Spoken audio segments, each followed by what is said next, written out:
right, everybody, welcome back to the Zoop podcast. We are streaming live right now on YouTube and Facebook. When this is done streaming, it will live forever on YouTube and Facebook. You could also get the audio of it on Spotify, iTunes, wherever else you get your podcasts from. Today, we are joined by writer Steve Horton. Just launched his campaigns for his new book, 9 Lives, on Zoop yesterday. You could see on the screen right here or in the show description. Back the book. Go get this thing at zoop.gg/c/9lives. Steve, thank you so much for taking the time to be here with us today. How are you doing, my friend? Doing great. Great to be here. Excellent. So like I mentioned, we launched yesterday. We had a real strong start. I think we already sold out of all the original art pages that were for sale. Am I correct on that? That's right. A whole bunch of the extras are gone already. We're nearly halfway funded, and things are looking really good so far. Excellent. And correct me if I'm wrong, is this your first crowdfunding effort? Yes, this is. I've published many comics with many different publishers, but this is the first time I've ever self-published before, and it's definitely inspired me to do more in the future. Well, I'm glad that you're having a positive experience so far. Hopefully we can keep that up for you for the duration of this campaign. Just to let you know, there will be a lull, and that is very standard. Everyone experiences that during the middle of the campaign. We could discuss that more off camera, though, if you'd like. Of course. But let's talk about how this book came together. Your artist, your collaborator on this book, his name is Peterson. And I know that this book is a long time in the making. We'll get to that. But how did you and Chris come together? Either specifically for this or just in general?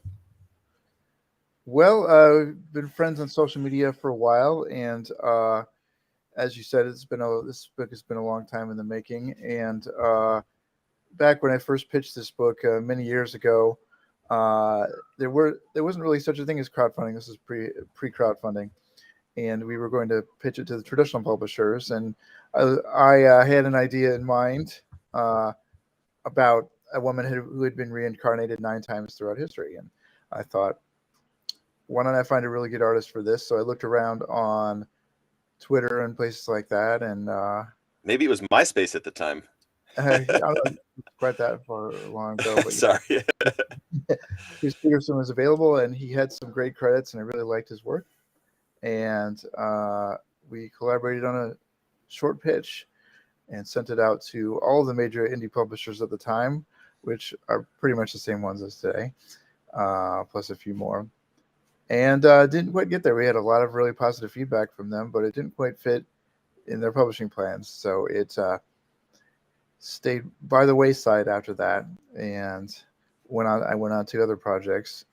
But this year, when I decided to do a little crowdfunding and do some self-publishing, I thought, why not bring back this project, which I really liked, even though it's been several years, and see if the artist is still available, and he was, and see if we can bring it back and bring it to an audience for the first time. And so far, so good. That's fantastic. Talking about sort of pitching to these publishers, and I know that this is issue 1, but what do you see as sort of the planned arc or the run of 9 Lives? Like, how long could this go for? How long is it planned for? Or is that still not yet revealed? Well, it is a self-contained comic, but we would like to make more. I would like to do 10 issues altogether. Each of the first 9 focuses on each incarnation, and the 10th sort of brings it all together. So you meet Cleo in different parts of history as a different person with different powers, with a completely different occupation each time. And sometimes she succeeds against this killer who also seems to be reincarnating and following her throughout history. Sometimes she succeeds and sometimes she doesn't. And then eventually the survivors kind of figure out a way to work together to stop him for good in the 10th issue. So that's the ultimate goal. But the first issue is a full, complete story, so I don't want anyone to feel like they're going to be left hanging or not get anything complete. But it's got a great beginning, middle, and end, and then hopefully we'll get to do more and be introduced to Cleo in the other time periods, which are really exciting because you have a spy version of her in the 1960s. You have a pirate captain in the 1880s, and even a CEO in the present day. So it's all really exciting. Very cool. And hey, Chance, can we bring up some of these covers that we have? Because I know for the campaign we have 2 covers, and please keep this up for a moment. This is the variant cover. Steve, please tell me the name of this artist again. This is Lee Musop Tran, who works on webtoons and has a very large social media following.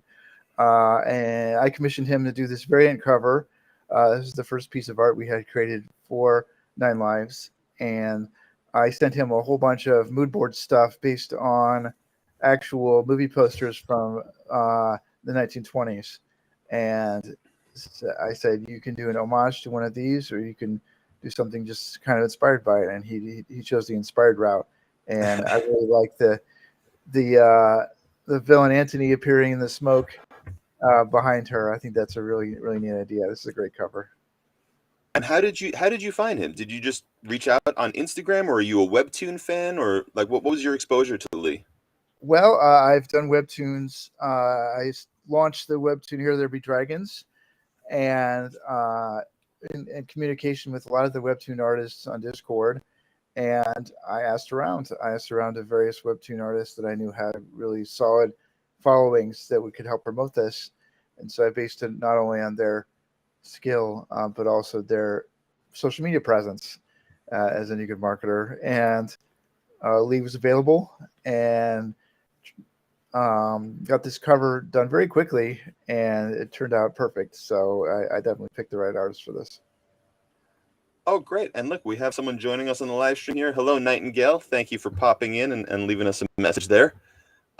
Steve, mention your webtoon again that you have out there.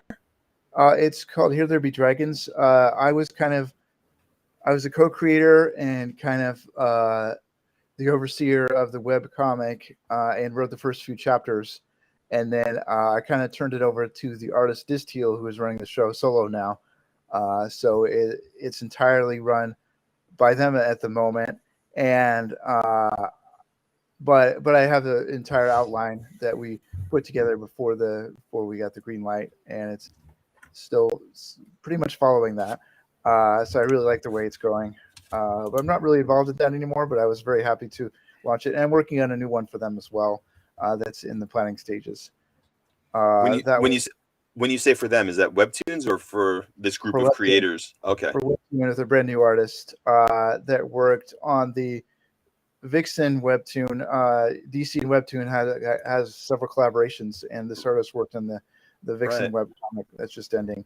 So we're gonna do something new that's more of a post-apocalyptic New York with biker gangs type of thing called Interstellar Overdrive, and that is in the planning stages, and hopefully will be out next year. So you're fairly busy. Aside from Nine Lives, it sounds like you have a lot of other projects that are sort of under the surface or maybe not yet out. Would that be accurate? Yeah, and of course, working on the follow-up to the Bowie book. We still don't know what the subject is going to be as far as the musician, but I'm talking to dozens of different people in the music industry to try to nail down who we're going to write about next, and what artist, and what publisher. But I'm very excited to see where we'll be landing. We may even do a series of books next. Can I ask, when you say we're talking, who are you talking to? Can you say? Me and my literary agent Gordon Warnock at Fuse Literary. We're on the phone with someone new almost every day. We can't really say who yet. Understood. If you think of the biggest names in music, we probably had a chat with them to see if they want to do a graphic novel. So that's very interesting. And can you or can you not say if any artists are potentially attached or interested, or is that too soon to reveal? Yeah, what we want to do is we want to get the okay from a musician, because we want to make it official, and then we want to kind of present them with some artists and say, these artists are going to draw your likeness. Do you like how it looks? So we get their approval. So picking an artist is a little bit further down the line. But the last book, Bowie, was done with the All Reds. So we want someone or a team that is at the same level of quality there, if we can. That's a tall order, my friend, but I know that you could do it. How did the Bowie book come about? And I have a second question, and maybe we'll get to that. But is music sort of becoming a niche for you? Music graphic novels with the success of Bowie, and then whatever's coming next. So I guess first, how did it come about? Second, are you finding this little niche for yourself? Well, the interesting thing is with the Bowie book, it was 2017, very long time ago now, 5 years ago, uh, and it was the anniversary of Bowie's death. And in the UK, at a comic book shop, they were doing an art gallery. Comic book artists drawing, reinterpreting his album covers, and they did an art gallery, and it looked fantastic. And I thought to myself, no one's doing a graphic novel about David Bowie himself. Why doesn't someone do that? So decided to do it myself, and I found Mike Allred's email address. Oh my God! And you cold outreach Mike Allred and went up. It's a cold email, and I happened to catch him right as he was finishing Silver Surfer, and he happened to have a hole in his schedule, and he said, "If you think you're the world's biggest Bowie fan, you're wrong, because I'm the world's biggest Bowie fan." So, wow, he's a Bowie fan. He'd already drawn Bowie into his Dark Horse comic Red Rocket 7, which I love, and so we connected there. I found an agent, found a publisher, Inside Comics, and we were off to the races. And it took us 3 years to put it together. After that, it came out January 2020. We had a big worldwide tour planned for the book, and then things kind of happened in March and shut all that down. Understood. But wow, so not only did you write this, but you spearheaded the entire project. Yeah, I'm ended up being more of a co-writer. Mike Allred contributed a lot to the script, and we decided to be co-writers on the project, with him drawing and his wife Laura coloring. And so it ended up being kind of a mix of all of us in the pot, and it turned out really well. We ended up winning 2 Eisners for the art and the coloring the following year. It's amazing. And we got on the New York Times bestseller list for a month at the very bottom. Normally, it's really dominated by manga and kids graphic novels, which is great. So we felt very lucky to sneak in at the bottom. So far, the only comic biography that has ever made it on the list. Wow, that's a nice feather in the cap, then, man. That's really cool. Actually, let me correct myself. I believe They Call Us Enemy has also made the list, and I think March also. So I think just those 3. Okay. Well, in all fairness, George Takei and John Lewis are not music. They're not musical artists. The only music book to make the list so far. There we go. There we go. And did you reach out to Allred because you knew he was a Bowie fan, or you just loved his work and he happened to be a Bowie fan? I must have known in the back of my mind. Yeah, I've been a fan of his for a long time, going back to Madman and X-Force, and I must have known in my head that he loved David Bowie. Actually, I think I messaged some people in the industry when I was looking for an artist, and Phil Hester said, "You got to talk to Mike Allred. He's the world's biggest Bowie fan." So I think he's the one who told me that he was a massive Bowie fan. So I had to get in touch and find out for sure. So that's all it takes in comics sometimes, is being in the right place at the right time. So got lucky. Absolutely. So hopefully we'll get lucky again with the next project. Depending on who's the subject is and who's drawing it, would really like to strike gold again if we can. No, absolutely. Wow. So, and then I guess the second part of that question is, are you finding this niche of, well, maybe I could do these sort of like music biographic novels, and kind of carve this piece of the world out for me? Is that sort of a plan or a thought that you have, or it was fun and let's do it again, maybe? I don't know. Yeah, I feel like I really like writing about musicians. I love writing comic biographies. There aren't a whole lot of other people doing it. I really like what Z2 is doing. They're doing some. I love their books. A lot of what they do is they usually will tell stories about the songs. It's more of a, fictional stories based on songs kind of thing they're doing. They do some biographies, which is great. Sure. And Bowie was unofficial, so I'd really like to do official books from here on out. But because these take so long to come out, the being in the book trade industry and being large hardcovers, is why I'm doing more crowdfunding comics to get single issues out to people and, be able to keep up on my writing and things like that. Wow. Well, you know what makes a quick turnaround for getting new content out there? Mm-hmm. Oh yeah, crowdfunding is the fastest way to get comics to people. I mean, if I had been doing this through Dark Horse IDW, it would be, a years long process. It wouldn't come out until late 2023 at the earliest.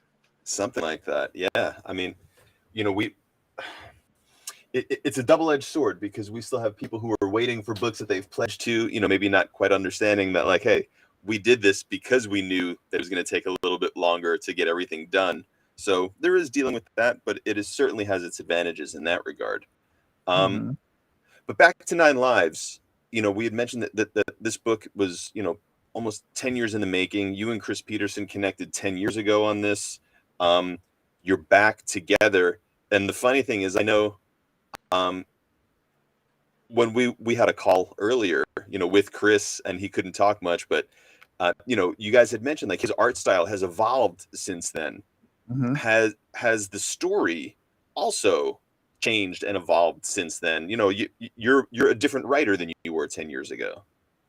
Yeah, I went back and looked at some of my notes because I save everything in Dropbox and never delete a thing, even from that long ago. And I realized that I didn't really know where the story was going at the time. I'd done those first few pages, but I really hadn't plotted out much of it. You're supposed to plot out the entire thing before you pitch publishers, but I really hadn't. I hadn't thought that far ahead. So when I wrote it for this Zoop crowdfunding, I really had to start fresh. I had those first 3 pages, which Chris is redrawing. And I really didn't know until now where the story was going and how many issues it was going to be, or even what all of the other incarnations of Cleo looked like. But I figured it out now, and I think that it's going to turn out even better than it would have had it come out from a traditional publisher in the 2010s. Another benefit is you don't have to go through any editorial notes. This is your creation 100%. You don't have to make any changes or any consolations. This is the story that you and Chris want to tell. That's true. It is entirely in our heads and without any other cooks in the pot, and it's going to turn out amazing. And we would definitely like to come back and crowdfund more issues, depending on how things go. And so far, things are going really well. Like I said, we're nearly halfway there. There's going to, like you said, there's going to be a little period, of course, but I'm really happy that we've even got someone being drawn into the story so far. Yeah. It turned out to be a really old friend of mine, Sean Kleefeld, pledged to have himself drawn into the story. So I'm going to get his likeness over to Chris and make sure he gets drawn into a prominent place in the story, so we know it's him. That's great. And for anybody listening who has ever wanted to be in a comic book before, you'll be drawn in by Chris Peterson, who's worked for all the major publishers, has a wonderful art style. Actually, Chance, can we show some of the pages from the book? Let's get some of that artwork up here. And in the meantime, yeah, I love this art. And I know, Steve, you guys had mentioned, redoing some of these pages or like, again, Chris being completely, I don't want to say completely different artist, but evolving as an artist. To more fine-tune some of the images, that we're showing you right now, but which I think are very Darwin Cook / Chris Samnee. That's what I see when I look at this work, and you can't fight with that, man. That's some good stuff right there. I really like these pages, and Chris is going to use Chris's them cover. He's using them right now as a template to redraw them. It'll look mostly the same, but he wants to make sure that the whole thing is in his current style. And that cover that you just saw was drawn new for this campaign, and it is kind of more representative of what his style looks like now, which I think is even better than it looked a decade ago. As you can see, she's being chased by an unknown assailant in a 1920s car, who is the killer that's trying to kill her from across time. And So part of the story is finding out, how is she going to get out of this mess? Awesome. Yeah, this is gorgeous, and I love the colors on that. Chance, if we could pull up the campaign page, I'd love to show. I mean, look, you know, some of the original, and there we are. We've only been live for almost 2 days, not even 2 days, over 40% funded. If we scroll up, you'll see some of the rewards that you can get for this campaign, different ways to pledge and back it. But the thing that's cool is, again, I think we had 3 slots for people to get drawn in. So one is taken. There's 2 left. I know that you had some copies of the Bowie graphic novel. Those all are gone. Yes, as well as the first 3 pages in a kind of original art-esque deluxe print. Those are all gone as well. Yeah. So guys, if you're thinking about backing this campaign, you better hop on before things are just like no longer available at all. The link, again, you can see it on the screen going by. It's in the show notes if you're listening to the podcast, zoop.gg/c/9lives, just like a cat. Steve, I also wanted to ask, I mean, I'm always fascinated because I love comics, but I'm not a writer. I'm not an artist. I've tried when I was a kid, and I just was never able to do that kind of thing. But when did you kind of get started with writing, and what made you want to, like, was there a certain comic, a certain author, writer, even in traditional prose, that you were like, oh man, this guy, that's who I want to be, or that's who I'm influenced by? Well, and I've heard this story from at least 2 other writers that I know of.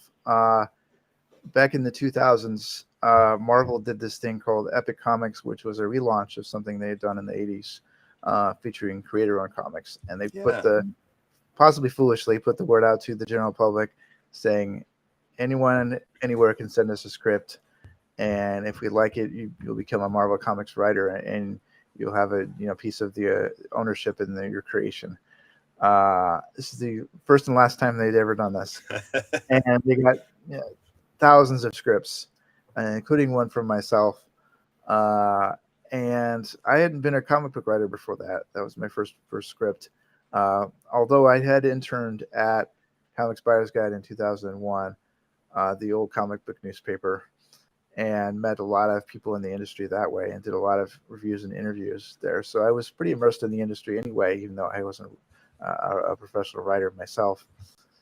So that was how it began for me, and I just kept writing from there, and kept getting published by different places like Dark Horse and IDW, and I've been writing ever since. So it's been over 10 years, 15 years now that I've been doing this, and it's been great. I've still got a lot of, like I said, the new webtoon is in the works, a new music graphic novel, and then this is only the first of. I would love to do a couple more comics with Stoop with different artists this year, and hopefully return to 9 Lives as well. So that's the plan. Just got to keep writing. Excellent, and it's very cool. I love hearing about when people actually were in the industry in a different capacity. So working or interning rather at Comic Buyer's Guide.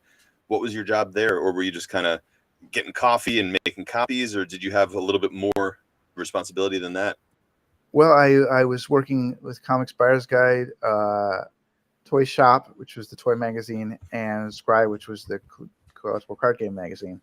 And I was an editorial intern, so I got to edit the articles. I got to lay them out on the page, write articles myself, conduct interviews, review comics, collect information for the price guide in the back of Scry magazine, attend conventions, anything and everything. It was a really fun summer that year, summer of 2001, right before everything happened. And it was a great experience. It really turned me on to the comics industry. I've been in it ever since. Were you in New York? The internship was in Wisconsin, but my first job in 2002 was in upstate New York. So it was a couple hours north of where it all happened. Gotcha. As we sort of wind down here, we don't like to keep people too long here, but I mean, I would love to know, kind of like who some of your influences are, who, if you model yourself after anyone, or if you, pick and some little details from other writers from before you. Speak to that a little bit if you don't mind.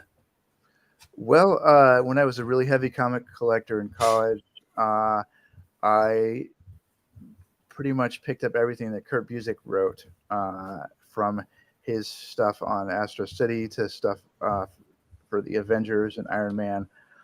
So I would say he's a pretty big inspiration for my own writing style. So I would say a lot of the contemporary writers around that time. I really like Gail Simone's writing style as well, especially her work on Secret Six and Birds of Prey. So the way she's able to kind of balance all of these different plot lines at the same time and bring a lot of humor to her stories is a big inspiration. So I would say those two for sure. Have you got to meet or interact with either of them since having, a little bit of notoriety now with a New York Times bestseller and, Eisner Award winning type of book? I interviewed Kurt for CBG well, at least once, but I don't. Great. And I've spoken to Gail before online through Twitter, and she's been very nice. She was, I believe she read the Bowie book and really liked it. So yeah, that's very cool. They're both very nice online and great supporters. Awesome. So some just real quick questions before we wrap up. What's your desert island run? If you're stranded on a desert island, what book or series are you taking with you if it's the only one that you can take? Well, I got to go with the obvious one that many other people always say. The Born Again series of Daredevil by Frank Miller and David Mazzucchelli is my go-to run. What I'd really like to get sometime is the artist edition of that, which is the oversized book with the facsimiles of the original art pages. Yeah. Because my trade paperback of that run is falling apart because I've read it. I was thinking of replacing it with that because it has all the lettering on it, so it's like you're reading it anyway. It's just very large. Sure. So, yeah, that's my Desert Island book for sure. Well, if you take the artist edition, it'll double as like a weapon or something to like crack open coconuts with. So, good call on that one. And the last one is, who would be your number one choice as a collaborator? No offense to Chris Peterson, but like a dream collaborator for any project, despite the subject matter. If there's one person that you can collaborate with, who would you want it to be? Well, I've already worked with the Allreds, who were like right at the top of my list. That's awesome. Then.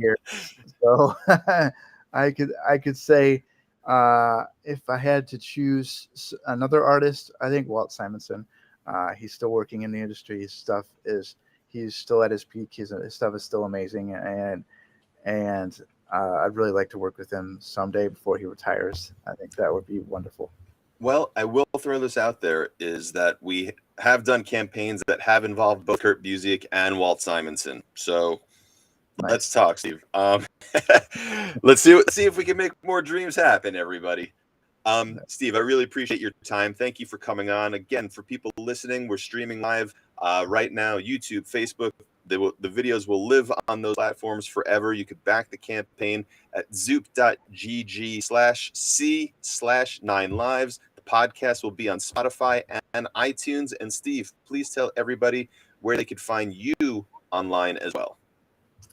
Well, although it's been down most of the day, you can find me mostly on Twitter at Tropical Steve, which is an old poker nickname. It's just completely meaningless. But you can find me there. And send me a message and say hi.